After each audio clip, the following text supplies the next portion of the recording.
Dialectical behavior therapy was created in the 1980s by Marsha Linehan in Seattle, Washington. Today, DBT is taught all over the world. We're two therapists who believe everyone can benefit from DBT skills. I'm Kate. I'm Michelle. And this is DBT and Me. Hello, everyone. Hi, everybody. And I'm going to go ahead and probably say I don't care what time it is where you guys are. Good evening, because it's so fucking late. Anyway, there's disclaimers, which is really what I'm just starting with, which ought to probably be obvious that we need them. We are still not through Michelle's mom's cancer treatment, which means we're still on a catch as catch can recording schedule, which means late at night. And also means that, once again, Michelle is not in the location in which she usually is. That's correct. I'm in the bad recording room. You're in the bad room. With, and potential children and mother-in-law interruptus situations. And have I mentioned that it's late? Oh, God, it's late. It is about the time when I normally crash for the night when we're recording this. I'm really glad we're able to fit it in, though. Last month, we did a similar thing. We're recording late at night again. So, yeah. How are you feeling? Are you up for it? That's a good question, how I'm feeling.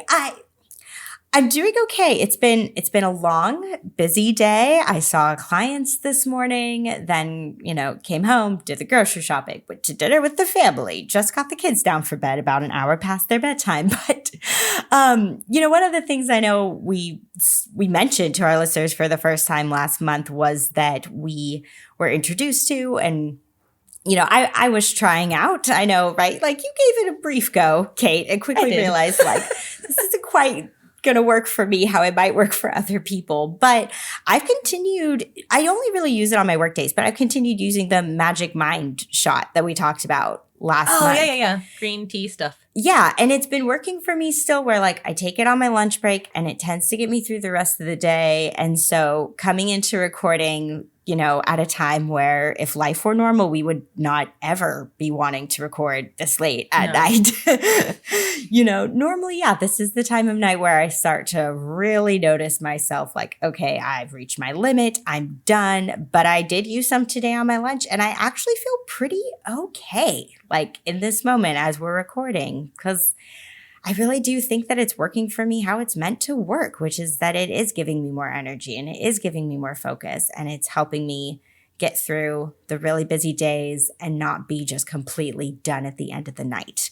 I feel okay being up for, I don't know, we'll probably be recording here for the next hour and a half or so. And I'm feeling okay about it. So, yeah, it's working for me. But even though I know you're not using it, in an effort to make sure that the stuff that we're talking about with our listeners, we always want to make sure that we are doing our due diligence and the things that we're recommending and talking about, that we actually know what we're talking about and that we feel confident in what we're sharing. I know you have lately just been more curious about, okay, even if this doesn't necessarily work for me with my wiring, what is it about Magic Mind that does work? Why did they design it the way they designed it? What are the ingredients? What have you been finding out about that lately? Well, because I know I can geek out about stuff, and so I don't want to take up too much time with the podcast, especially at this time of night. I'll stick to just one that I was reading the label and was like, I don't know. I know plants and shit decently well. So when I see ingredients that are ostensibly plants, I go, I don't know what the fuck that is. It made me curious. So there was one, I'm probably going to mispronounce this. Okay, guys, it's just don't complicated. Judge me. I don't know. Bacopa monnieri, I think. Commonly known as water hyssop, that I can say. Which I didn't know, right? It doesn't call it water hyssop. It calls it the actual botanical name, which I approve of. But I did not know what Bacopa monnieri was. Anyway, what I didn't know, even knowing water hyssop was a plant, was that apparently it's been used for a long time as a medicinal plant. Apparently it's part of Ayurvedic medicine, which is pretty nifty. I have an intern right now who's pretty well versed in Ayurvedic medicine, so I'm actually excited to talk to her about that and learn a little bit more. But what I was able to find is that there actually are a lot of studies on this plant, and it has been used to help with things like insomnia and epilepsy, and as an anxiolytic. Fancy word for anti-anxiety medication. It's been shown to help with verbal learning and memory acquisition. And I like this. The literal quote I found on one of the medical websites was, "It has been described as a calming cognitive enhancer." What we Which all I think- want. Right? I mean, what we all want, and I think that's like almost literally the tagline for the product. So I'm like, well, that's exactly I mean, what they say fucking spot on, I guess. So anyway, that was reassuring. I have, the kind of wiring that takes, the kind of drugs it takes to knock out a horse to have most of an impact on, but I am coming to understand why it works for you. Mm-hmm. Yeah. Yeah. And I appreciate you geeking out over finding out why it works for me. And doing that research.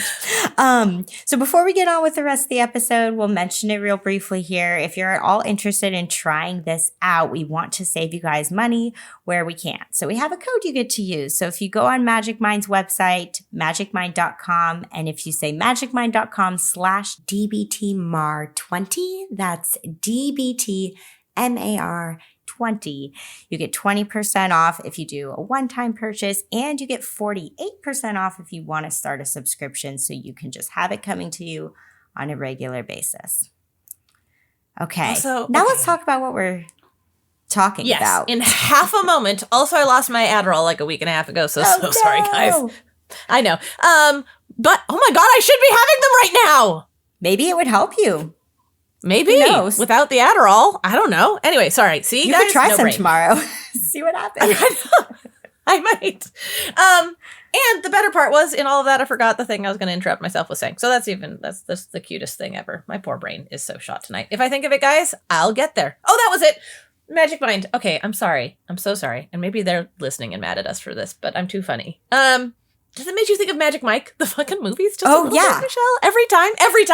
And it makes me snicker. Only two I liked those movies. I know. And so every time it makes me I want a subscription of Magic Mike coming every month. Wow. See, this is what happens when we record this. I know. I'm sorry. I just couldn't get past it. Okay. So tonight's intro. That's true, but no, that's not what I'm trying to say. Tonight's topic comes to us from a listener email that I'm going to read more or less in its entirety because it's pretty short and sweet, but also poignant, which is why we picked it to be an episode topic. The email read, "I'm really struggling around letting go of a friendship and relationship that took place outside of my marriage. I'm wondering if you could do a radical acceptance episode around grief and loss as it relates to relationships that you cannot pursue." And Michelle and I are like, yeah, that seems like a good subset of the world. I don't know, of subset of experiences that I don't think we really have utilized radical acceptance for or talked about too much on the podcast, or if so, in a Q&A, not in a full-bore episode. So that seemed, like a great suggestion. So here we are tonight to tackle it. Yeah. Hopefully, we're always down to talk more about radical acceptance. I know, because it's endless. The toughest DBT skill. It is, and the most amorphous, and so I'm excited to have it. I will say that our sister is still us. It's just our other arm, really, more than a sister. Our sister podcast. Our sister podcast, The Couch and the Chair. We have a few episodes that if things in this one speak to you, you might want to hop on over to that podcast and check it out. Because they deal in some amount or another with similar or adjacent topics. So one of them is the one where we talk about having a parent with mental health issues. That one came out on August 6th, 2021. There's one on friendship loss that, at least for Michelle and I think we talk about maybe these exact relationships. No, we talked about two different friendships. Did we? Holy fuck. Okay. We're talking about tonight. Go us. I really thought we were repeating ourselves.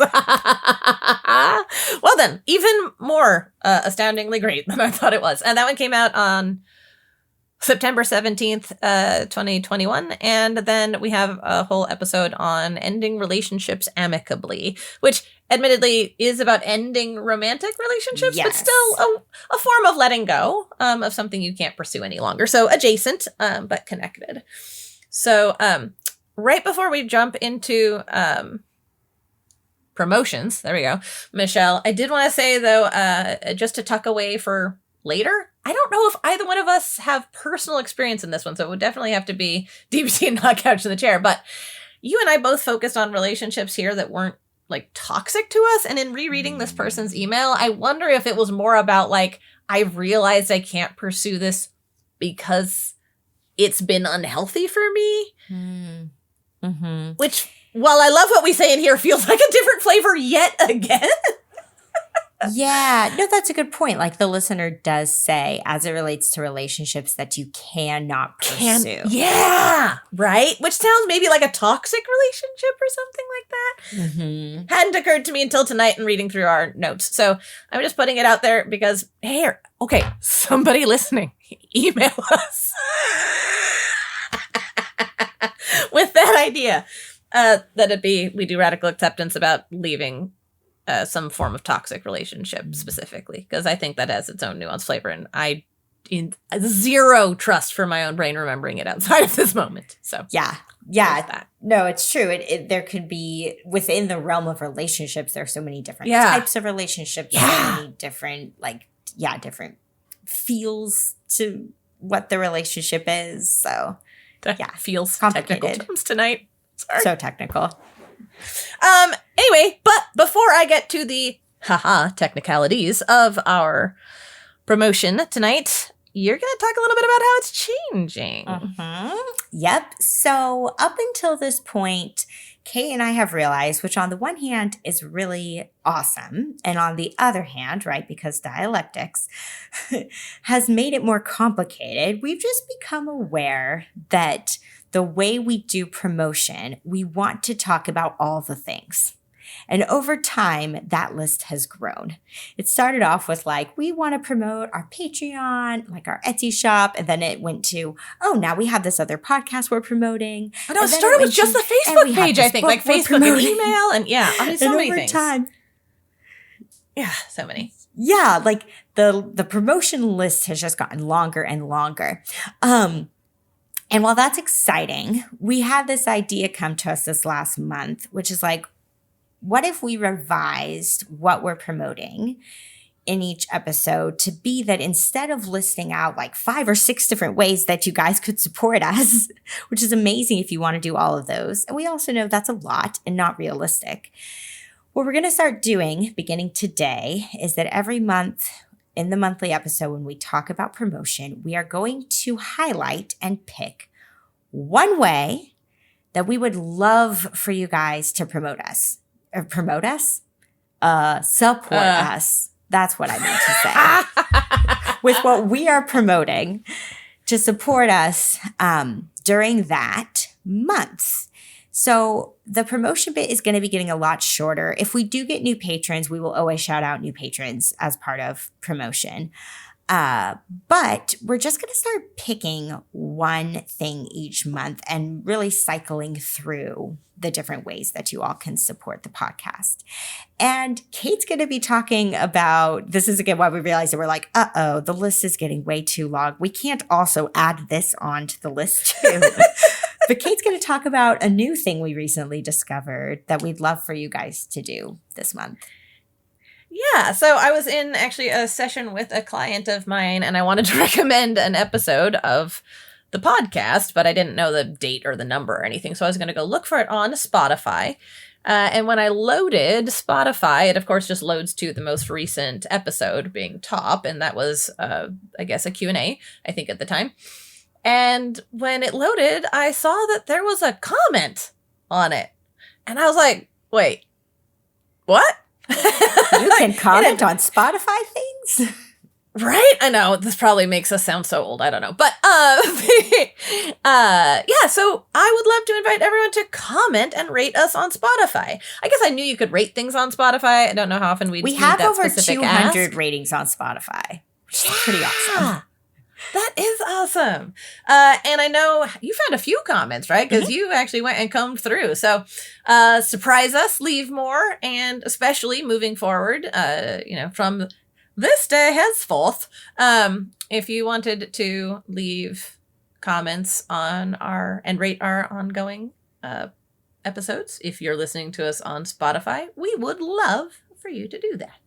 Yep, you can comment on each episode, which is individually, which is pretty cool. So leave us the comments, because we love the thing that's so hard about podcasting is that, it's very much this one way thing where like we do it, we record, we put it out there, but we don't know unless you guys tell us, right? Like we don't know what you're liking or what's working, what's not working. We just have no idea. Like, so that's why we were like, no, we really want people to comment on the Spotify episodes, because then it just lets us know how we're doing, and it means a lot.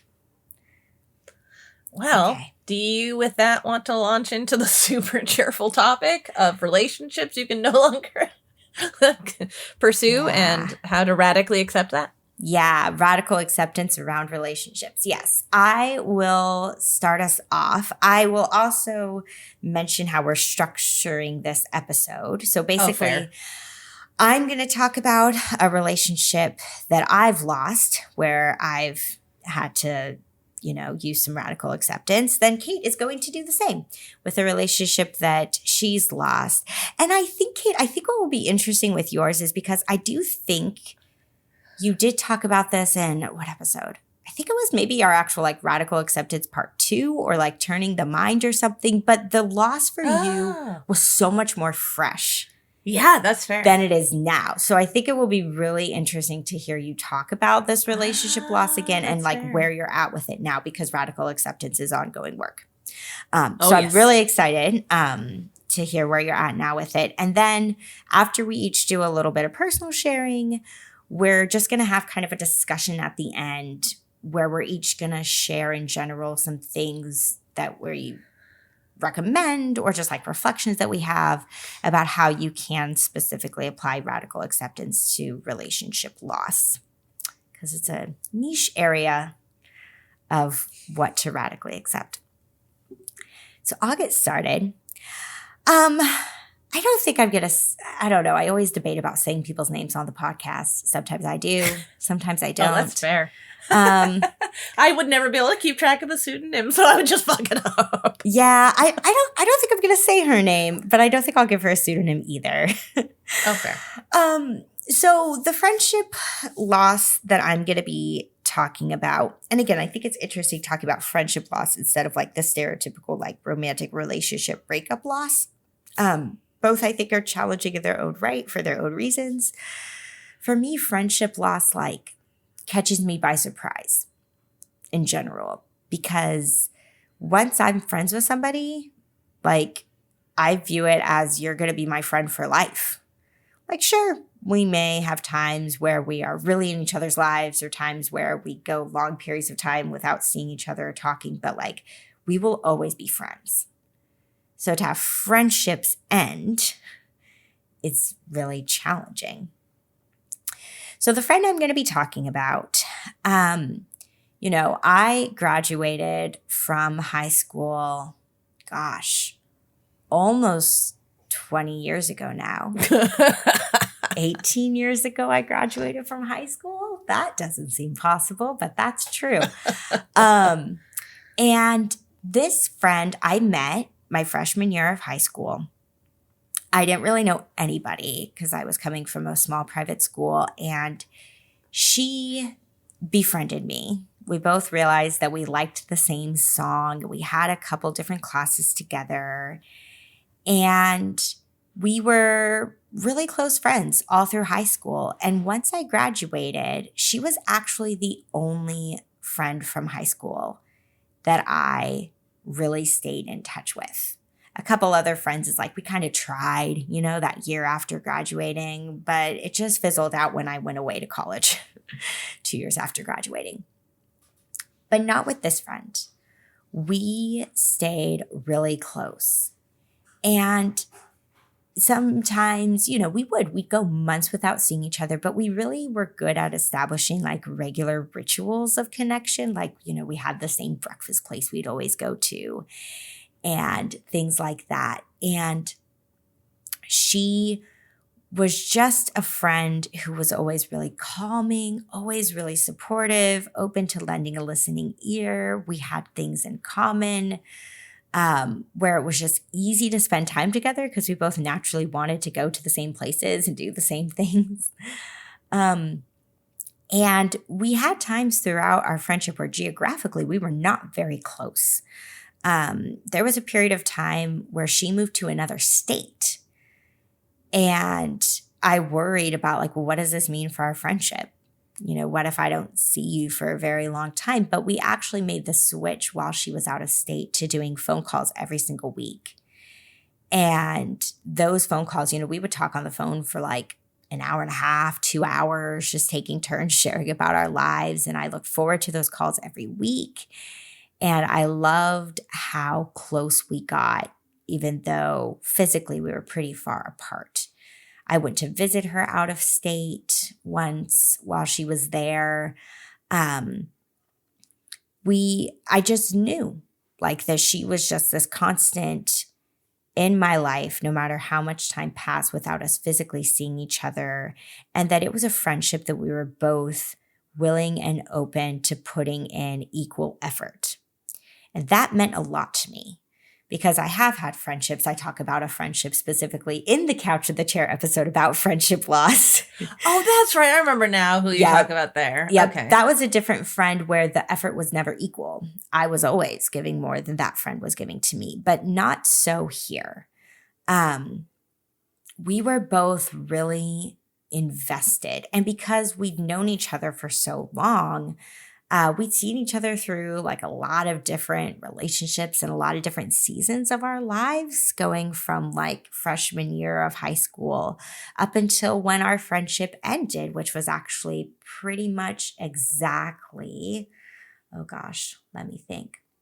Yeah, it was pretty much exactly 2 years ago when the friendship ended. And so I want to make sure I get to talking about radical acceptance. So I'll share, that's the background of the friendship. Now I'll share how it ended, and then I'll talk about what radical acceptance has looked like for me. So the way that it ended is that even when she moved back to living in the state, we both liked doing our weekly phone calls so much that we decided to keep it going, even when we were physically closer again, because it was still hard to find time in our schedules to get together on any kind of consistent basis, but a phone call was much easier to do. So we kept talking on the phone every week. Back in early 2022, to take you back to that time of my life, I had, or maybe I'm off with my timeline, Kate. Maybe it was closer to 3 years ago that it ended. I don't know. Maybe I'm off now with things. But we were doing these weekly phone calls, and my son was young, and so I'm in the throes of adjusting to motherhood and like returning to work, and things are, of course, inevitably changing in my marriage with my husband because now we're parents, and she and I were doing these weekly phone calls, and we'd always done our phone calls where we would take turns sharing, and we'd kind of alternate, like 1 week she would share first, 1 week I would share first, or like we always gave each other equal space. And I was aware like that I had a lot to share. And we were only doing our phone calls. We really shortened the length of our calls to just doing them when I was driving home from work, which meant we only had about 30 minutes because I didn't have 2 free hours anymore in my life with nursing and having a baby to just sit and talk with her. But we decided, okay, we really want to keep these phone calls going. We will do them in this 30-minute drive that I have home from work. And I noticed slowly over time that she was sharing less and less and less with me about her life. And I noticed it And I made a point that when we would start our phone calls, I would start with asking her, like giving her the floor first. I was like, how are you? How are things going for you? Because I didn't want to monopolize our time. Like, Lord knows, I had plenty to talk about to fill 30 minutes. I definitely did. But I wanted it to feel like she had space too. But it reached the point where she would kind of just immediately turn it back over to me. She was just like, oh, I'm good. Things with work are stressful, but I'm fine. I've just been tired, but I'm okay. How are you? And I was just kind of thinking to myself, that's really it. Okay. But I didn't really challenge her. Like, she would turn it over to me, and then I would proceed to talk for the next 25 minutes or so. And I kind of worried that I was maybe sharing a lot that was stressful for her, but she didn't say anything about that. But I was aware that I was really dumping on her what was going on in my life and what was hard at that time. And so this pattern went on for a little while of her not really sharing much and me sharing a lot. And it reached a point where I was like, I really want to check in with her about this. Like, I want to make sure that we're okay and that she's okay, because she's not sharing a lot with me. And why is that? So her birthday's in December. So I reached out to her to be like, hey, let's get together in person and let's go to lunch for your birthday. Like, I will make that happen. She was like, yeah, let's do it, and seemed really enthusiastic. And I was like, great. So we made these plans, and then go figure, it was like a perfect storm. It snowed that day. My car wouldn't start. So we wound up canceling our lunch plans. And I said, but I'd love to reschedule with you. And she said, well, things are super hectic with work. Let's wait to reschedule until like February. I was like, okay, that's fine. She had also said something around this time where she was like, I'm finding that I'm being so stressed out with work. I think this was before I made the lunch plans with her. She basically took a step back from doing our phone calls entirely. She just ended them. She was just like, I'm finding that I'm just too tired at the end of the day when we're doing these calls. I'm just not present enough with you. Like, I think it's probably best that we get together like in person when we can, but like not do these phone calls anymore. Which is a bit of a bummer to me, but I felt like I understood her reasoning, and that was part of why it was important to me to get together with her for lunch for her birthday. So February rolls around, and I text her, and I said, hey, and we hadn't talked then for a couple months, right? Like, we didn't do our phone calls, we didn't text, we didn't do anything like that. So I reached out to her in February, and I said, hey, I'd love to reschedule our lunch. And a few weeks went by, and she didn't get back to me at all. So then I texted her again, and I basically just said something like, hey, I want to like see, like, are you okay? I haven't heard back from you. Like, if something's on your mind, please share it with me, right? Like, I knew her. I knew something was up by this point. I'd have to be pretty, I don't know what the best word to use is. Maybe this isn't it, but like, I'd have to be pretty delusional to not realize that something was going on. Solidly in denial. Yeah, like something was up, right? Because she was just slowly having less and less contact with me. So I texted her again a couple weeks later, and she texted me back, and I don't have like the exact text in front of me, but I mean, it was a straight up breakup text. It was a text of, Michelle, I know this is hard, but I'm really not in a good place for our friendship right now. She's like, if that ever, when that changes, I'll reach back out to you and I'll let you know, but I like need to take a step back. And she didn't give any explanation really about why. And again, I'm super trying to just do this off of memory. I don't have the text in front of me. I don't even know if she said I'm not in a good place, but I know she said like, I know this is hard for you, but I just like, I need to take a step back. And I responded, and I wanted to be respectful of what she was saying, even though I was really hurt. And I just said back to her, I said, I more or less said, I was like, I'm not surprised by this.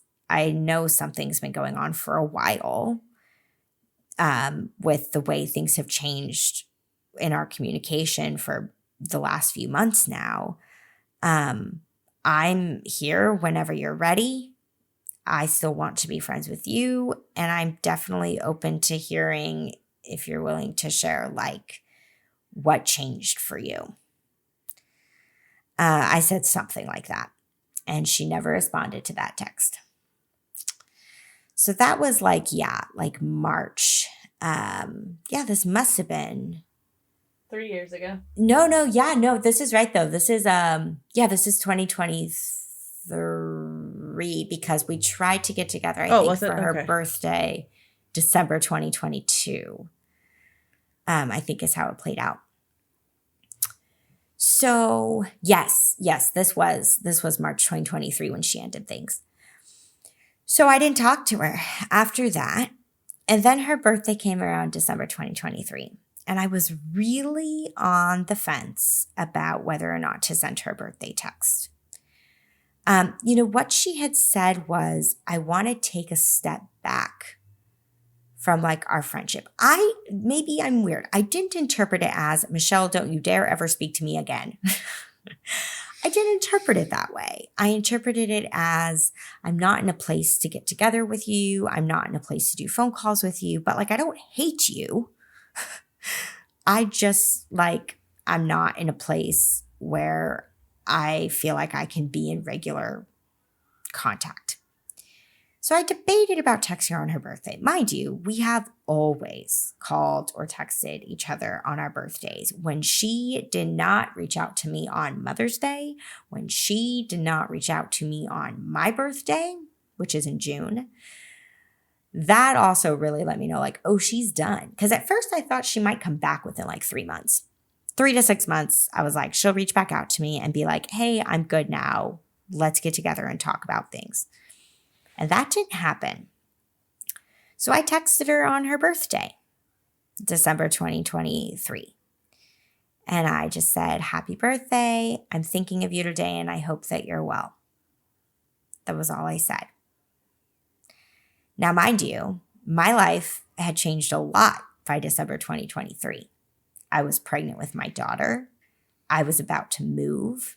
Huge life changes happening for me that she had no idea about. And I was so tempted to invite her to my baby shower that was going to be coming up, or at least let her know. I was so tempted that text to be I want to wish you happy birthday. I also know and I want to respect that you're taking time away from our friendship, but just a quick update, I'm pregnant and I'm moving, hope you're doing well too. I was so tempted, but I was like, no, Michelle, don't share all that. Just say happy birthday. I hope you're doing well. And I truly believe she would text me back. I really did. I thought she would text me back and say, thanks, hope you're doing well too. And she didn't text me back. And that is when I knew it was done. Up until that point, I had not radically accepted that our friendship was over. But I couldn't deny it anymore. When you have somebody who won't text you back to a happy birthday text to at least say oh, thank you. No, you're done with that person.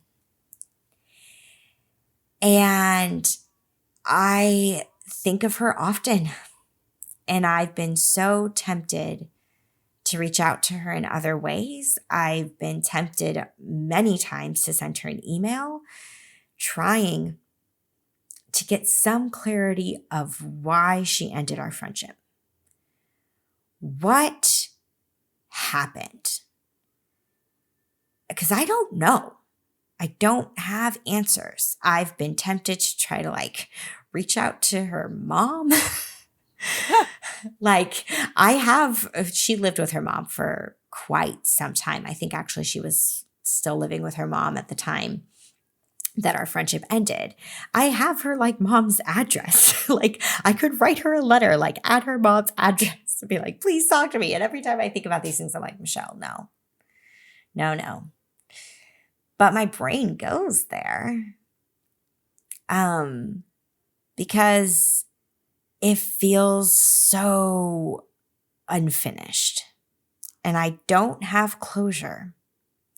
And that's the thing I think about relationship loss. Sometimes you get closure and sometimes you don't. And I don't have closure about what really happened with our friendship. All I know is that she's been out of my life now. I mean, I guess technically she's been out of my life for longer than 2 years because I didn't see or talk to her much in the year leading up to her ending the friendship eventually. But yeah, it broke my heart to not text her December 2024 on her birthday. But when I made that decision not to text her, that was when I knew that like, yep, okay, I'm in a place of radical acceptance around where we are. For me with radical acceptance and how this has kind of looked over the last couple years with losing her, I have definitely gone through a lot of periods of denial. Periods where I really think she's going to come back to me. Again, those periods where I'm very tempted to do something, to reach out to her again after I sent that birthday text. And I've learned, I guess I'll bring in another DBT term. I've learned that when I'm in a place of radical acceptance, right? Because it's not pretty. doesn't feel good, but it's like it's riding the wave, honestly. Like it's riding the wave and accepting that sometimes I think of her constantly and sometimes I go months without thinking of her at all. And then sometimes, yeah, I really want to regain contact with her. And then sometimes I'm like, fuck you, right? Like I'm so mad at you for ending things the way you did. Like, after, again, a 20-year-long friendship. That's how long we were friends for at the time when she ended things. We met in 2003. It ended in 2023. So yeah, I have times where it feels like a gaping hole in my life and then times where I hardly notice. And for me, it's about accepting that I will probably go through those waves to some degree or another for a very, very long time and to not judge myself for them. And to recognize that all of that is just, it's grief. It's grief coming and going like it does. And when you're in a place of grieving, that means you've actually accepted that you've lost something. If we haven't accepted that we've lost something, if we still think we have it, then there's not anything to grieve. But once we actually accept that it's gone, then the work of grief really begins. And so when I catch myself in places of grief, that's actually how I know that I'm in a place of radically accepting that she's not in my life anymore. As painful as that is, it indicates to me that like I'm doing the work of radical acceptance when I feel all of those up and down things. So that's my story. Let's move on to you, Kate. Yeah, I was realizing that these are our like closest to parallel stories. Mm-hmm. Though my friendship much shorter. I remember thinking that at the time because yours fell apart after mine. Mm-hmm. Yeah, but I was like, I can't imagine if I had known. I really leaned on you at the time because I knew that you understood because of the friendship loss that you're going to talk about. I knew you got it. And I also remember you and I think I experienced some of this too with you, but I don't think I voiced it as much as you did with me. After you lost your friend, you multiple times with me, you were like, Michelle, you cannot leave me. I was going to bring that up. Oh, you were? Sorry. I probably jumped ahead. Like, No. I didn't. I don't have it in my notes. I was just thinking notes? about it due to your share. So just the same brain moment. That's all. Yeah. Like you were like, you can't leave me because like I'm grieving this friendship loss so much. Like I can't go through it with someone else. And I remember like, because with losing my friend, that was again an unquestionable, in my mind, an unquestionable friendship. Yeah. I never doubted her once in 20 years of friendship. I never doubted. And so I didn't voice it as much, but it kind of brought it up for me as well with you, where I was also kind of having those same things where I'm like, oh God, if she could leave me, then could anybody leave me? Is Kate gonna leave me at some point? Like, blah, and I still, sorry, I took back over again. I actually think this is important to share though before we move on to your stuff, because I'm just now realizing it. Because I don't know ultimately why my friendship with her ended, but I have the suspicion that it was because I was dumping on her too much. Yeah. That's my guess, is that it was too much for her to be holding space for me. And Kate, I'm not kidding. This comes up even with you. Oh, with Marco Polos. Yes, I've been thinking of this lately, and I haven't said it to you, but like Kate and I communicate daily with this app called Marco Polo. Which video messages. Yeah. Yeah. But some days I'll record for Kate like these super long, like I'll talk to her for like 40 minutes on my drive. And then I have this moment and I second guess myself and I'm like, oh my God, Michelle, you're sharing too much. You're sharing too much. Don't share too much. Like, and I've even thought it in the back of my mind. I'm like, that's why your friend left you. I don't know if that's true, but I think it. Like, don't do this in other friendships where you're just dumping. It's going to get to be too much eventually. Like for Kate or for anybody. I still see the residual effects of this friendship loss. And I'm sure you're going to be talking a lot about the residual effects from yours. So, yeah. Yeah, no, and a lot of them are similar, which I think just goes to show again, like, even though you and I, for all of our love, are very dissimilar people, that friendship loss, that same kind of friendship loss still leaves similar wounds, scars. Yeah. And I'm going to name my person because I don't have the qualms about it. I guess. I don't know. Maybe I ought to. Sorry, I guess. Anyway, this is my friend Chelsea. She and I met back when I was in choir, umpteen billion years ago. I went to one of your choir concerts. Yeah, but I was in it before I met you, right? And we've known each other for 10 years. Time, yeah. So, yeah, a long ass time ago. I don't know. Probably 13 or 14 years ago is when I started choir. She and I were not friends at first. But like at choir, I admired and felt intimidated by her. Like, I have been accused of having a large presence in spaces. I often felt like an itty bitty candle next to the bonfire of her presence in spaces. Like, she was just a woman, and not in a greedy, like, takes the air kind of way, right? But just like you're in the room with a piece of the sun, right? Like, it's just that sort of brilliance and exuberance and just life exuding kind of person. Also, she sang like such a badass. And I was always like, I just always want to.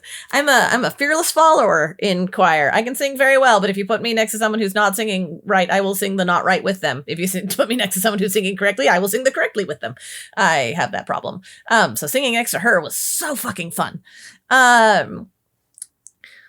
Every now and then, like, especially towards, a few years into being in choir, I went on a limb a little bit to try and start establishing a friendship, maybe, because I was very drawn to her as a person. So, like, I think I shared some poetry with her that, I don't remember what she'd said, but something that I thought that she would be able to connect with for some reason. We went on a couple of hikes, I think, or at least I invited her. We talked about it. But the hilarious thing is that despite meeting in choir, we didn't really get close and like establish an intimate friendship until after she and I had both quit choir and I had moved closer to where she lived. When I moved into the house that I live in now, that took me from being, across the bridges from her to being a 25 minute drive away, 25 minute drive away. Not bad. And I don't remember. I don't entirely know what, tipped the boulder over the edge of the hill to get the ball of our friendship really rolling. But boy, howdy, once it started taking off, it just took off like a wildfire. She was I called her my fierce friend. Like, she was like the person who held all the anger at the world and my relationships and everything for me. Like when I could complain, like she was always just like the fuck the people who hurt you, right? Like that sort of ferocity that I have essentially, I don't know, I have none of for myself. Like and so it was just so brilliant to have that in my space, have someone who just had that, I don't know, honestly, just had a healthier relationship with anger than I have. And who felt defensive of me. And she was a co-conspirator in all of my hobbies. Like I liked houseplants before her. And I'm entirely to blame for getting her into houseplants. Like I gave her first houseplants. But that lady knows how to get into a special interest at least as hard as I do. Which is funny. She figured out being neurotypical before I did in our relationship. But we went down the plant rabbit hole all the way down to importing plants from Indonesia together. Because we ran out of houseplants you could get locally that we wanted. We both were into baking and cooking and gardening. It was her willingness and bravery to start exploring witchy shit that opened the door to me doing that. I am sitting in the room with all of my witchy shit, which means I am surrounded by, and I am not exaggerating, hundreds of shiny rocks. And I wouldn't own one of them if it weren't for Chelsea. Not a single fucking one. Because I didn't feel safe exploring that space. I didn't feel safe exploring spirituality at all. And her friendship gave me that strength, that safety to do that. So yeah, she was deeply interwoven into my world. We were the kinds of friends, I'm sure if I had discovered Markable, it probably would have been a problem between us. But at the time, she and I were just the text, several times a day, every day for years. Friends. We were in each other's, I don't know what we even called it, but during the pandemic, we were some of the only people that we saw unmasked. We were just very intimate. You,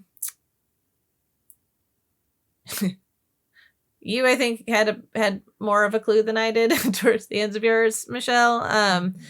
I don't know if I was just more clueless or more in denial, but I noticed that she was not texting back quite as fast or quite as much or things like that. But she was teaching in school, teaching choir during the pandemic at school. So trying to teach online, trying to teach and orchestrate performances for choirs online. Anyway, it was wildly stressful, unfucking believably stressful. And so when she was like, I'm sorry, I'm just work is eating me, right? Oh, I remember her telling you that. Yeah. Right? You were She's things seem of off course. with Chelsea. Yeah. But she's saying she's just really stressed out by work. And I want to believe her. But it just feels weird. Weird. Yeah. I remember that. But she was she's like, I feel bad, not responding to you. And when you reach out to me a bunch and I'm not responding back, that just builds up stress for me. Basically, can we take a break until the end of the school year, which I see as the equivalent to ask me out to lunch in February. Mm-hmm. And I was like, okay, I can hold my breath till the school year. It was 2 or 3 months. I don't remember exactly how long away from the end of the school year was. And then the end of the school year hit. And I knew the date. I knew when the school year was over, right? And so the school year ended. And I didn't hear from her, which was weird. But I was like, it's not like the work stress vanishes literally the moment you step foot off of the property, for the summer. So I'm like, just chill, Kate. Don't be impatient. Give her some breathing room. So I waited a week and another week. And I still hadn't heard anything. And I was like, still, don't be pressury, right? Don't be a dick here. Give her mental health space. She'd been having very taxing mental health problems, and needing higher levels of treatment and things for intermittently in the last couple of years through the stuff. So I was like, just be patient, let her recoup. But eventually I was like, okay, my patient cannot any longer, but I still don't want to be a dick. What's the medium? So I wrote her a letter, like in a card. And it was basically like, hey, trying to do a dialectic. There you go, Michelle, essentially, of saying, like, on the one hand, I just want you to know that you're desperately missed, right? I love the fuck out of you. I miss you every moment of every day. And I can't wait to have you back in my moment to moment existence. And also, if I'm being an impatient twat waffle, please, through some method, pigeon, smoke signal, text, something, say, you're being an impatient twat waffle, give me a bit, and I will wait, right? Like, I just need to know that I'm waiting. I need a reassurance that I'm waiting. Sorry, guys. Swallowed my own spit wrong. Fun times. And so I sent the letter. And I waited. And I was like, maybe she's writing back. That'll take longer. Because what I 100% expected a text upon receipt of my letter that I sent her. There was zero doubt for me that I would get a text back. If that's denial, I was swimming and splashing all about in it, because there was zero doubt for me that I would get a text. I didn't know what it would say. I wasn't sure if it would be like, oh my gosh, I'm so glad you reached out. Like, I was waiting for you to break the ice because I was feeling weird, or something like, yay, I'm so glad you reached out. Here we are, friendship back. Or, quit, you impatient twat waffle, I'll be back. But I expected to get something. Obviously, she had not been in my life for the kind of time that your friend had been in yours, Michelle. But I felt similarly doubtless. Like, the connection between us felt immutable. Like, this is a forever person. I'm not you. I don't feel that about all of my friends. Friendships actually, for me, on average, often feel more ephemeral. But I've had a few, that felt like, okay, like, I can relax. Like, this just is. This is bedrock. This is foundational, fundamental, total, complete. I can trust this. Anyway, you guys can probably guess, I never heard back from anything. After I didn't get back from anything from the, I can talk, what's the thing? Letter that I sent. Thank you. And I'm like, not an email, but my brain's just like, email. I'm like, it wasn't. The letter that I sent, I don't know. It's been a few years now, because I think it was the year before you and your friend. So if it's been 2 for you, it's been 3 for me. But I know I sent her at least one not entirely mentally healthy text at the time. Unbalanced. There you go. I sent an unbalanced text or 3. But I was just begging. Like, I just remember begging. Like, I don't care if you tell me I'm the worst human that's ever walked the face of the planet. I just need to hear that. Like, yeah, say something. I need something. Like, you have to tell me why I have to fuck off. Like, what? Because there had not. I don't. Michelle, you have a guess. I don't have a guess. Like, I have no fucking idea what imploded this friendship.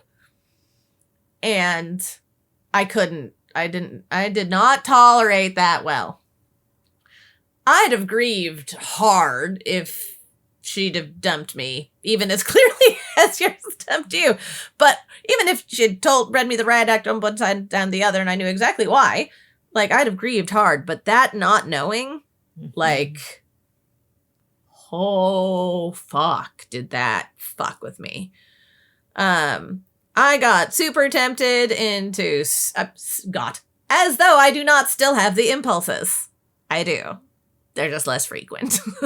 But for a while it was pretty constant, like super, I would say, sort of stalkerish impulses, right? Like, I know where you live.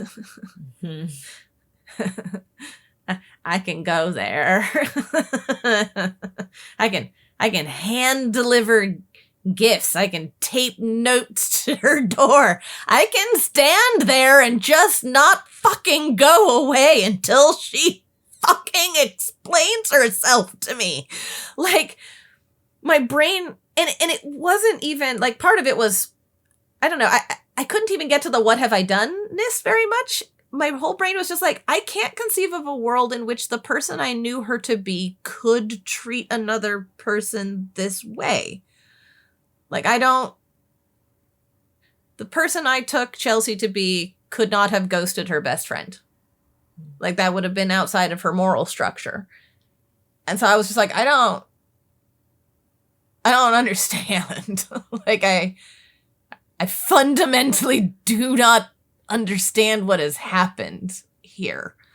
Like, eventually it came around to, like, what egregious crime could I possibly have committed to cause this person to go so outside their own values, right? Like, it's sort of this way my brain went. There was a desperation. Like, I know some of those texts were like, I don't know, do I need to light my house on fire, murder my husband, eat my cats? Like, what? Like, is there a thing I can do to get this back? Like, I don't, like, lots of desperation, right? Like, just 80,000 piles of desperation. And that was, for the longest time, the biggest blocker for me even starting down the road of radical acceptance. Like, it felt a lot like, I'll get around to accepting this the minute I can understand it. What is there even to accept if I can't understand? I don't even know what I'm accepting. There's not a thing. I don't have a notion. There's no understanding. Blah. And so that was a hang up I had for a hot minute. I don't know, several months. I don't know how long. But I like, yeah, it kept me trapped for a long while. Was just beating my head against the why. You're better than I am, Michelle. I had her husband's Facebook. I reached out to him. Yeah. Yep. I tried asking the only mutual friend that we had. Like, I was fucking desperate. And I am not endorsing my behaviors, for the record. This was not healthy, but I was spiraling super hard. The other reason that it felt like I didn't want to move into radical acceptance was, I don't even know how to phrase it. I mean, I know that the wound that's still there, and I think it's similar but slightly different to yours, Michelle, but is,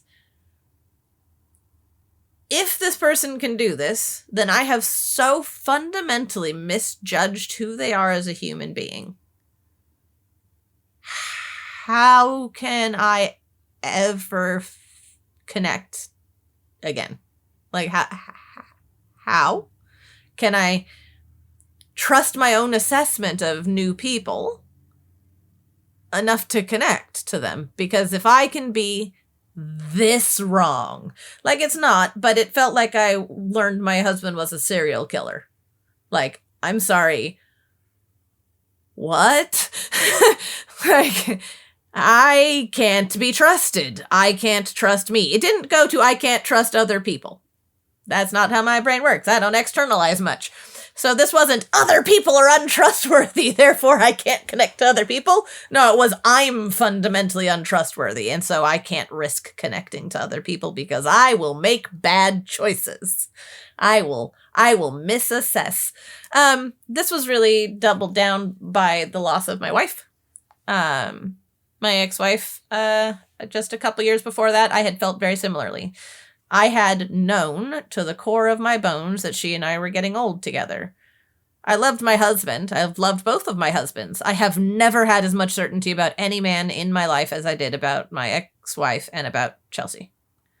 I don't know what the difference is in those connections, but I've loved the men in my life and been passionate and planned on growing old with them. But I knew I was growing old with these women. And so when that went away, I was like, I guess I don't know anything?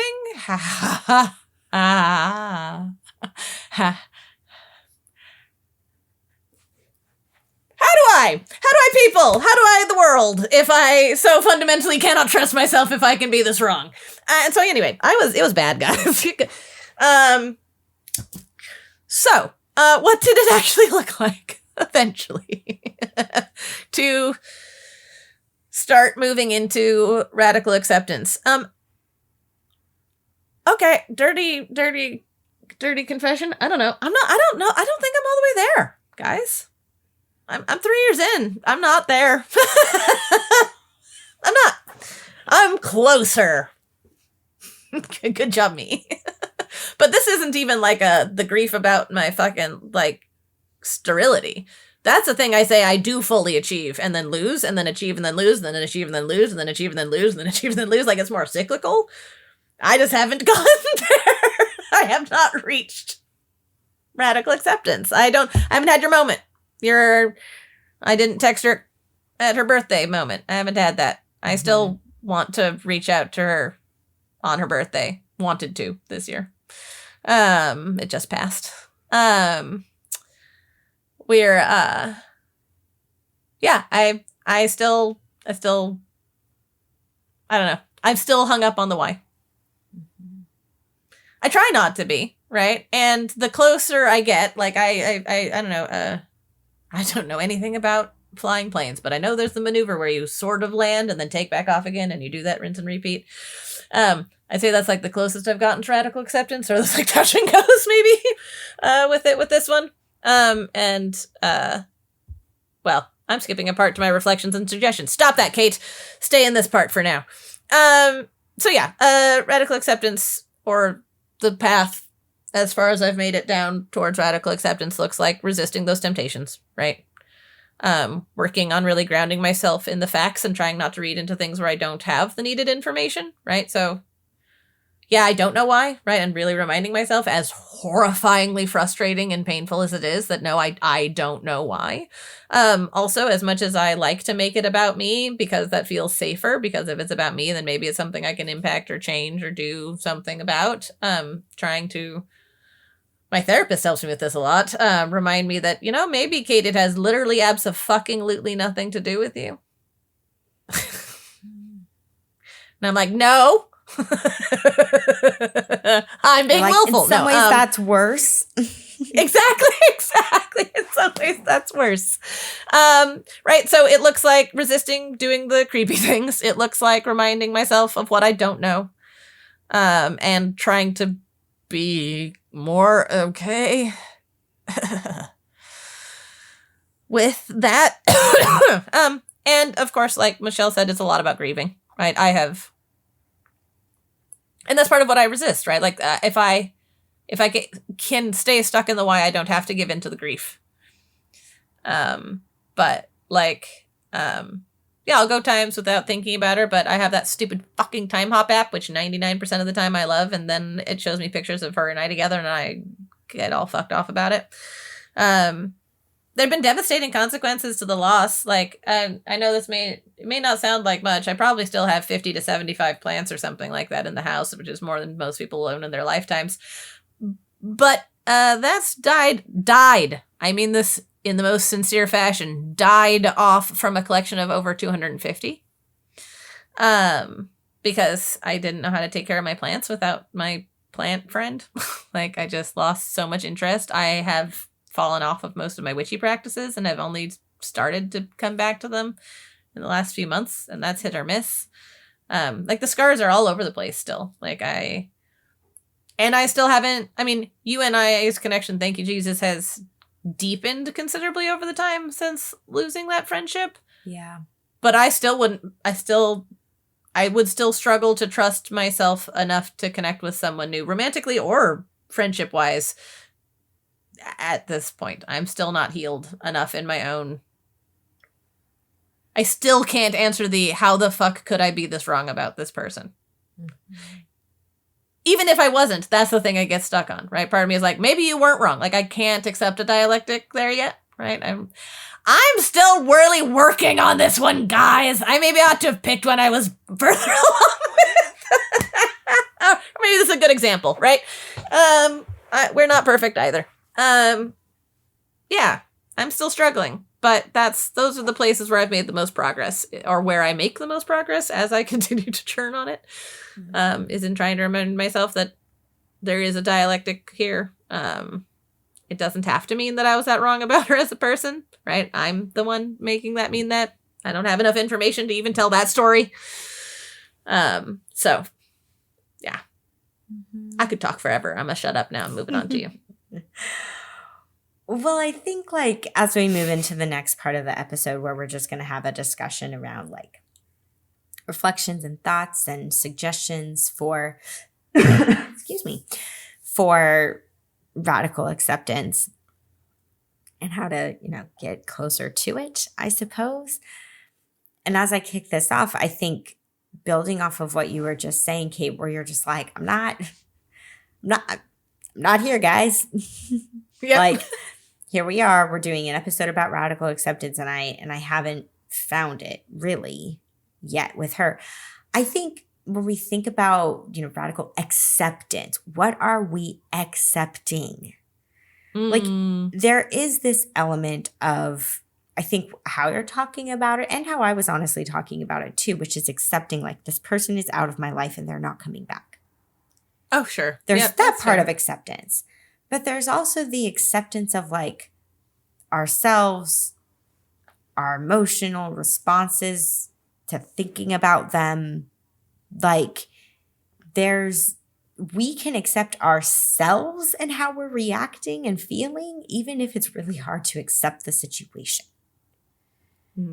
So I wonder if there can be like that element, because one of the things I wrote down in my notes is that I think it's actually I think it's more of a possibility to miss somebody deeper and like more missing after you have reached radical acceptance of like on that one level of like, okay, they're gone.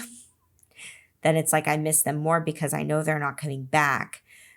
But then even if you get to that place of radical acceptance, you still have to accept the pain of missing them. And like, I think, again, ideally the goal is to accept like both levels, the situation itself and your emotions and reactions to it. But even if it's hard to accept the situation itself, I still think you can get to a place where you accept your reactions and feelings and missing them and like giving yourself permission to do that. I don't know if that makes sense. And I hadn't really thought about that way until you were sharing, but I'm like, I get the sense that you're more accepting of yourself, even if it's really hard still to accept the situation. That's funny because I almost think of it as the inverse for myself. Now, I think you're right that they can be separate. Just generally speaking, I think they can be cogs that you move separately. But I would say that, like, baseline, I feel that, like, I have accepted the fact that, she's gone and not coming back. Like that. But it's all the rest of it that I haven't. like the, yes, she's gone. Like, yeah, I don't feel like that is You're a not struggle fighting anymore. Bad or holding out hope anymore. Yeah. Yeah. So, but it's the, but why? And the, but what does that mean? And the moving forward, like all of the junk that's piled around it. I feel like I haven't come to that place of acceptance around. So that's kind of funny. But I hadn't thought about that either, but I do see them. They can be sort of separate cogs, that you can have like acceptance about, like the bare bones facts. Yes, no, but also a yes, no of, I don't know, all the rest of the junk. All the aftermath of the baggage now. And Yeah, because I know it definitely comes up. And it still comes up for me with you. And I guess I didn't. I think I sort of got that because early on in Marco Polo's, you used to always apologize. Oh, yeah. For how long you talked. Yeah, I've talked to you for so long. I'm really sorry. I'm so sorry. It's totally and I was like, this. Stop, Michelle. Stop apologizing. It's fine. I'll tell you. Yeah. But yeah, I do remember that from early. So yeah, it's still for all of the, I don't know, the awesome sauce between us. I think both of these other friendships are also still in their own way between us, if that makes sense. It totally is true. And like in the friendship space. Yeah. And I was even thinking of it maybe because I knew this was going to be the topic we were going to be recording on. We chose this topic like a couple weeks ago, and we're just now getting around to recording about it. So it's been a little more on my mind, but like I've been very aware of like you reach out to me more commonly over Messenger, and I'm just not the best at responding over Messenger sometimes. But I'm so aware of it where I'm like, oh my God, Kate messaged me like 12 hours ago and I still haven't gotten back to her. I was like, I'm worried that I'm going to like, basically like poke her Chelsea buttons with this. And like, I know she trusts me. I know she knows I'm here. I know she knows that I'm going to, and that like my lack of response is not actually her. It's just like my life is busy, but like I think about that sometimes where I have my own baggage. I know kind of, a little bit what your baggage is because we both walked through these friendship losses with each other. And yeah, it's so hard to come to terms with all of it. It is. I think so. I don't know. You were talking about you're missing the more one.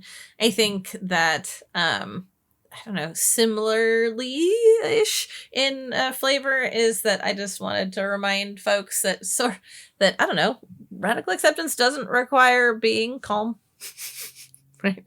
It doesn't require forgiveness, which I don't know. Neither you or I focused overly much on anger. I think we both touched on it being there an amount towards the folks, but it certainly wasn't the predominant emotion. But depending on what took the relationship out of your life, right? Like you don't have to have forgiveness for the actions of the person to radically accept the facts of the situation, right? So I think if some folks are holding off on accepting things because they haven't found forgiveness yet, I'm one to talk, right? Here I am throwing stones from within my glass house, but that doesn't have to be a barrier. I have my own barriers that I need to let go, right? And it also doesn't have to look like a lack of pain, right? As both Michelle and I have been saying, grief, sadness, anger, etc., are a big part of radical acceptance a lot of the time about a lot of things, and especially about things like the loss of intimate relationships that we expected to have persist. Yeah. If you are feeling your feelings, you are on the radical acceptance road. Yes. If there's nothing else that you take away from this episode, I would say take that with you. If you're feeling a lot of things about losing a relationship, it means you're working towards radical acceptance. Yeah, which again is not like this end destination either. No. It doesn't exactly work like that. It just means you're in the realm. You're feeling it. Yeah. One thing that I think felt important to share, because I realized it was sort of an element in both of our stories, and I think this can be really common that people grapple with this, or like I get clients asking me this all the time, and I have no idea if this is like the quote unquote like right thing to do. I'll be curious to actually like hear your response to it, Kate, if you agree or disagree. I think that, radical acceptance, as you've acknowledged, Kate, radical acceptance gets tougher the less we know.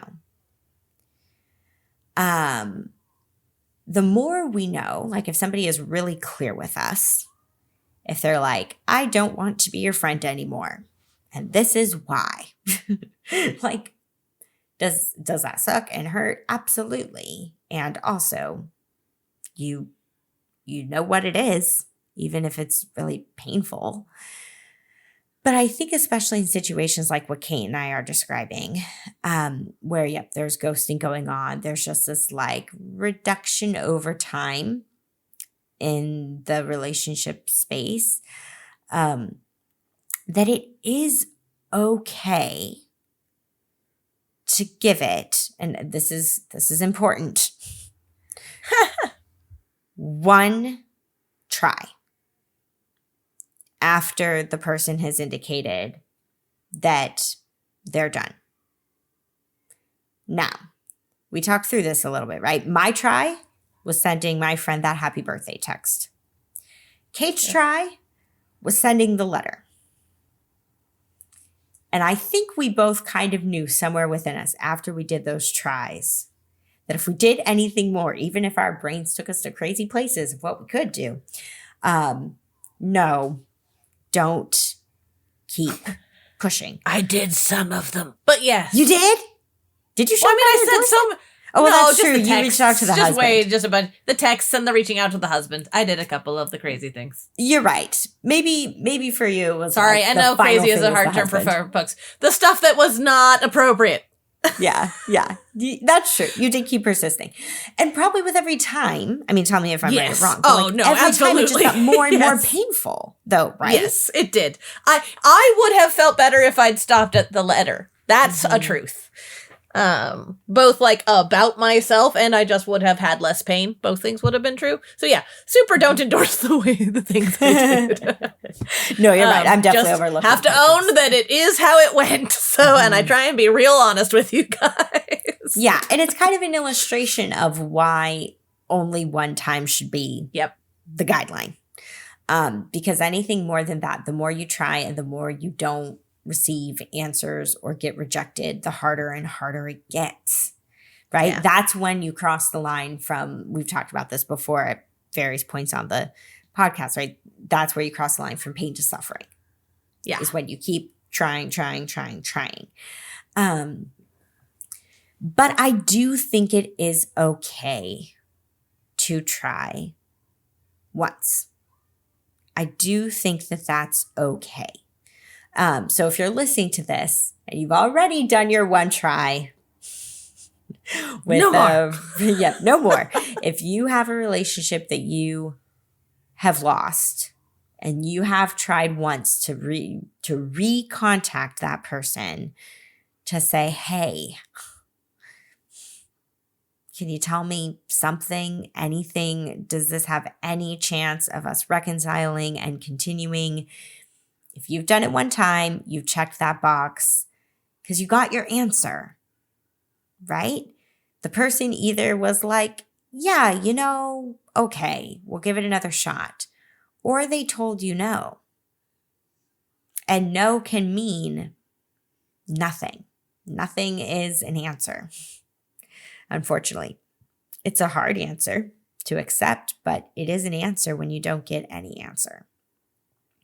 Or they may have just clearly told you to go away once again. Okay, then they doubled down. But,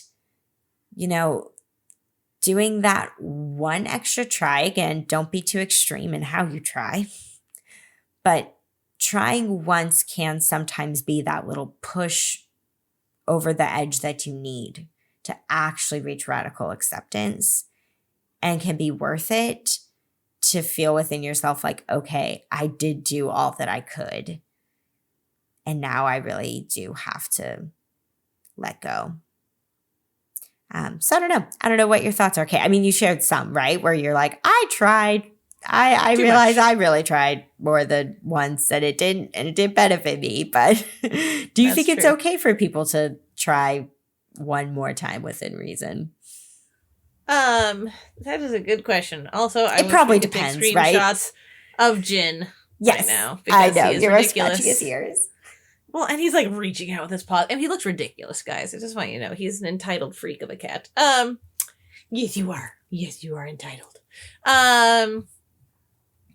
No, I mean, obviously, yes. I mean, the most straightforward and honest answer is it depends. Leave it at that. But no, I mean, I do agree that there certainly are plenty, maybe even more than not, circumstances under which it makes sense for your own emotional well-being. As long as it's not, I mean, you get the things like, your one time probably oughtn't to be the standing in front of their door refusing to leave until they tell you what the fuck they were doing. Exactly. Right? Like, so what the reaching out is, and, the exact circumstances surrounding it, have some discernment. But broadly speaking, I think that especially you and I, well, I guess you sort of had an actual sort of breakup text-ish, but especially if you've been left hanging, right? Like if it isn't a definitive bye-bye, I think it, especially in those cases, makes... Especially like in ghosting cases. Plenty, yes. Especially in ghosting or especially in like vaguing cases that it makes sense to do at least, that one more. Is this done? Are we? Yeah. can we, whatever the particular question might be. I don't have a good segue into my next one. So there you go. The thing that I almost was saying when I was storytelling, but I wanted to wait until here. That's all it is. I found find. The hardest and most liberating part of radical acceptance here may be in embracing what I will likely never know and letting go of trying to. Mm-hmm. Again, I'm not in a place of full success with that yet. But when I do, it is incredibly, like, the closer I get, the much, what's the phrase I want? It's incredibly lighter. Like, it really does feel like it lifts a almost physical burden when I can try and let go of that. And it helps me beware of storytelling. And that's just a thing I want to generally give as advice to folks, especially in these arenas, is that our own brain's propensities to want to have a comprehensive story, and thus their propensity to do an awful lot of storytelling, generally works against us here. You know what you know. You don't know what you don't know. And if we're being truly radically accepting, that's part of what we're radically accepting. Is that the fact of the matter is, you don't know what you don't know. That is tautologically true. And so hard and gross to accept sometimes. Anyway, I really hate not knowing. But again, I mean, it's just true. I can hate it all I want, guys, right? I'm doing a perfect demonstration right now, right? Like, it's nice, good. Pat yourself on the head, Kate. Isn't it delightful that you hate not knowing? Does that make you know anymore? No. Mm-hmm. Right, I'm doing a great demonstration right now of why not radically accepting things does fuck all to help them. Because it's still true, right? I still don't know what I don't know. And so settling into that and allowing myself to be in the truth of it, much more comfortable when I can get there. Mm-hmm. Yeah. Well, to wrap up this section, we're each going to share some other DBT skills that can accompany radical acceptance and befriend it. Kate, you kind of said it at the beginning of the episode, right? We're like, we're doing another episode where we talk about radical acceptance. It's far less concrete than a lot of other DBT skills. And that makes it more challenging, I think, on principle. But if we do incorporate some of the other more practical DBT skills and you put them all together like pieces in a puzzle, you may wind up with an end result that really resembles and is, to some degree, radical acceptance. Like, you can get there if you take the skills that we're about to discuss and you combine them all. Ironically, Kate, we pretty much took most things from distress tolerance. Oh, Jesus, we really did. Which is hilarious because radical acceptance is also a distress tolerance skill. So if you use, I wasn't even trying. Yeah, I know. I didn't realize it until this moment. But yeah, if you pretty much take all the other distress tolerance skills and you combine them, you're going to be practicing radical acceptance. Yeah, kind of funny. But actually, the first one I'm going to talk about is from emotion regulation, which is practicing opposite action. Like, opposite action is going to be your best friend when you do feel urges to contact the person you've lost. And you will feel those urges. You will, to varying degrees of how much you actually want to and intend to act on them. You will still feel them, at least a little bit. And when the urges come up of like, God, I just want to text them right now, right? Like you said, I want to drive to their house and I'm not going to leave until they talk to me. When you have those urges, you need not radical acceptance. You need opposite action. See, it's getting late. It's so late. It's getting late. And I mean, some ways that it can look to practice opposite action, I think specifically, is when you want to talk or connect with the person that you lost, find someone else to talk to and connect with. I think I recall, Kate, maybe my memory's a bit fuzzy on this, but I really do think at the time that you lost Chelsea, you and I did not talk daily like we do now. No. We were not those friends. Like, Nope. we would text once a week, like maybe, Yeah. which seems so weird now to think about that because now I can't imagine going a day without talking to you.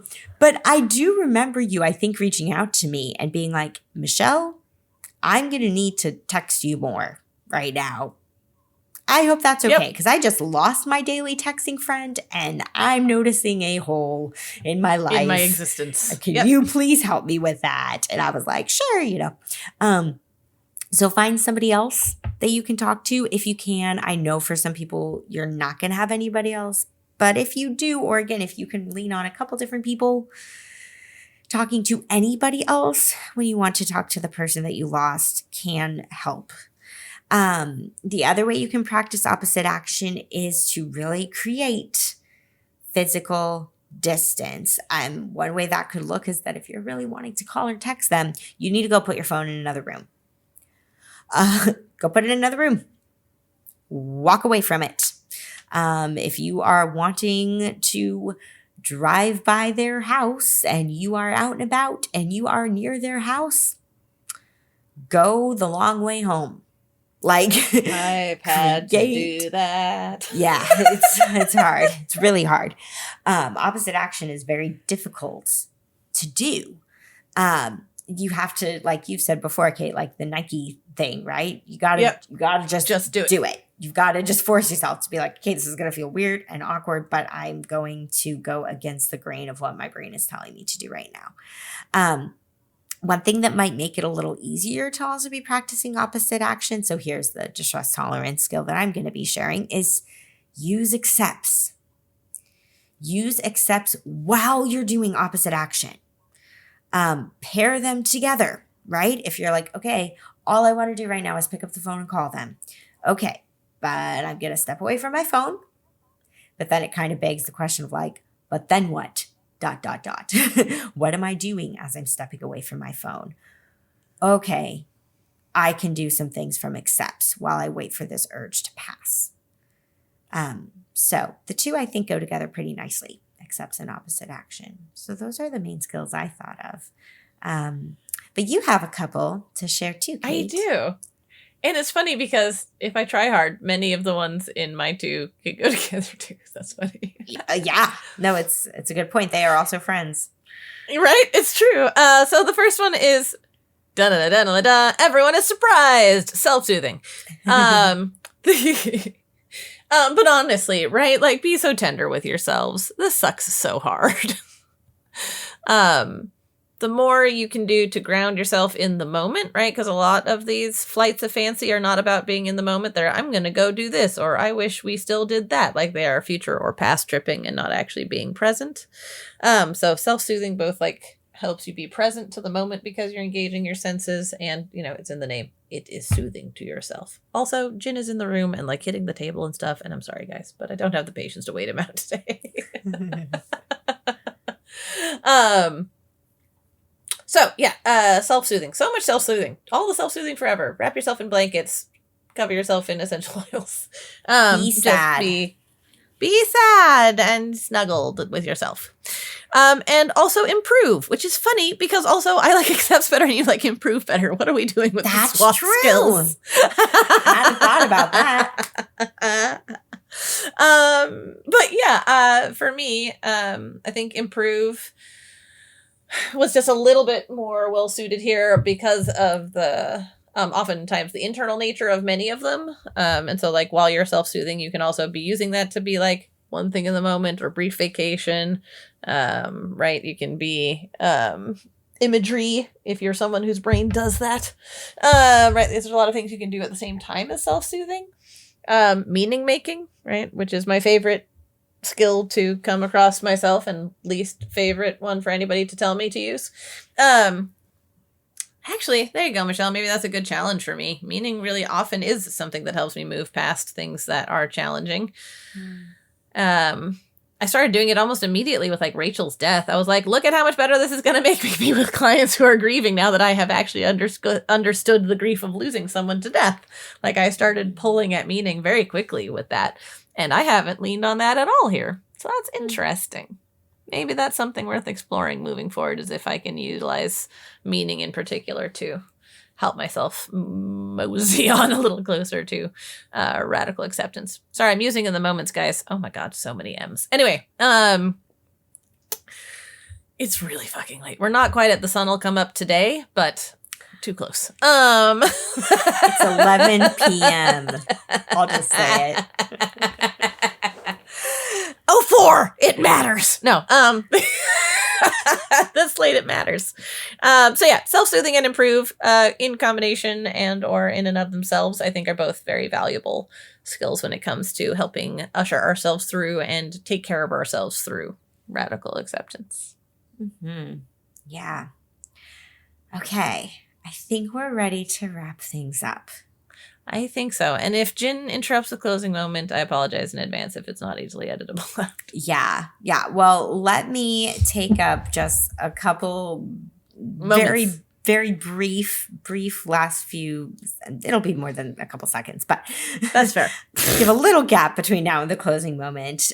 We did this last episode. We're going to do it again now because you guys have been with us for about 90 minutes now. And so we mentioned this a while ago at the very beginning, but we're just going to real briefly mention before a closing moment again, if you're wanting to check out Magic Mind, how you can do so. So magicmind.com/DBTMAR20 to get your 20% discount or your 48% discount, depending on which route you would want to go with trying it out.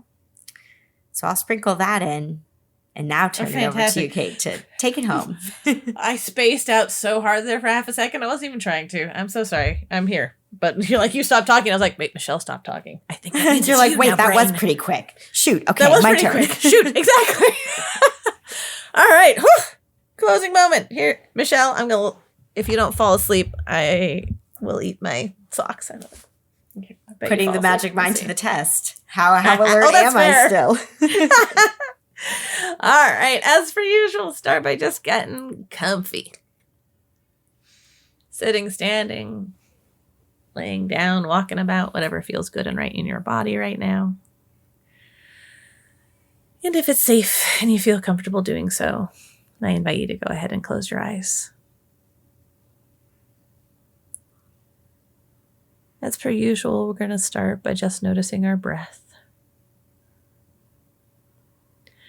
You don't need to breathe any more slowly or any more deeply than you are naturally. It's just about tuning in.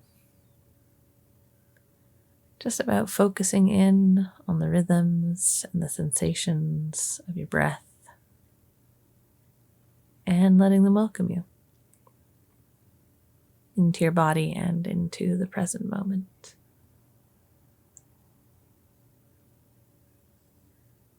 For tonight's exercise, I'd like you to begin by bringing to mind someone that you've had to say goodbye to. Or perhaps, like Michelle and I, someone you never really got the chance to say goodbye to. Whether it be something monumental and life-wracking like we were talking about, or something smaller, I would wager that everyone listening has someone in their lives that fits into that category. And so take a moment and bring that person to mind. Think about the things that were left unsaid, the goodbyes you wish you had gotten to give, or the ways you would rephrase them now. Maybe the things you'd want them to be caught up on, or just, what's on your mind that needs to come across. And take a moment and imagine in your mind's eye writing them down. Just pen a letter to this person really quickly.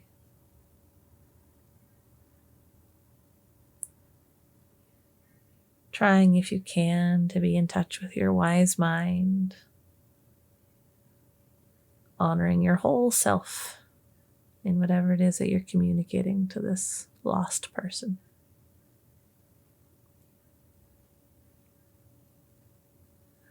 no real right or wrong answers to what goes in these letters. It's deeply personal.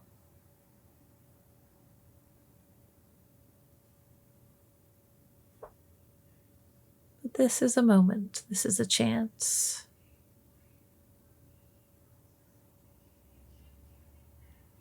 One that perhaps you never got or never will get in the real world, but taking a moment to sink in and imagine, if you could, what would you say? Keeping in mind that in a few moments, you're going to find a way to release it all.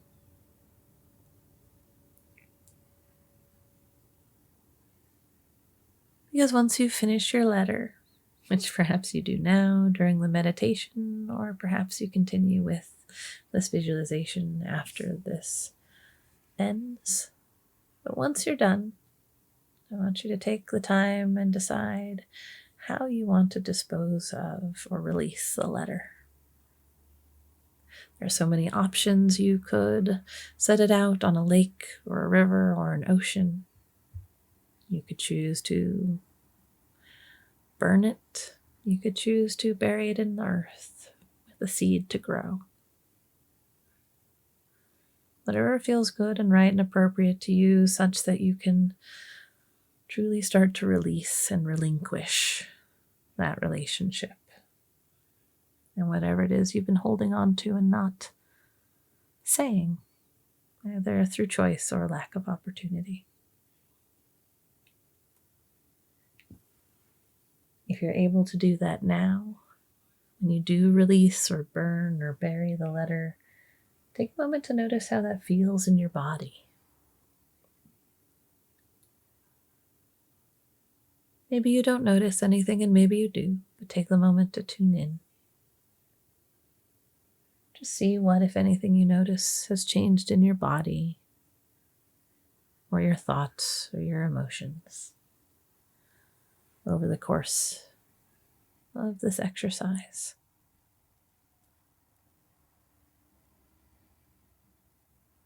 Now, if you're ready to end this exercise with us, I invite you to go ahead and start coming back into your body and the space with some stretches and some deep breaths.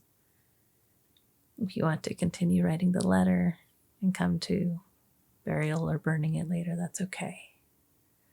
But if you're ready, you can go ahead and open your eyes. Thanks so much, everyone. Thanks, everybody. To learn more about us and the DBT skills we're teaching each week, join our Facebook group. Simply log in to your Facebook profile and search for DBT and Me Podcast.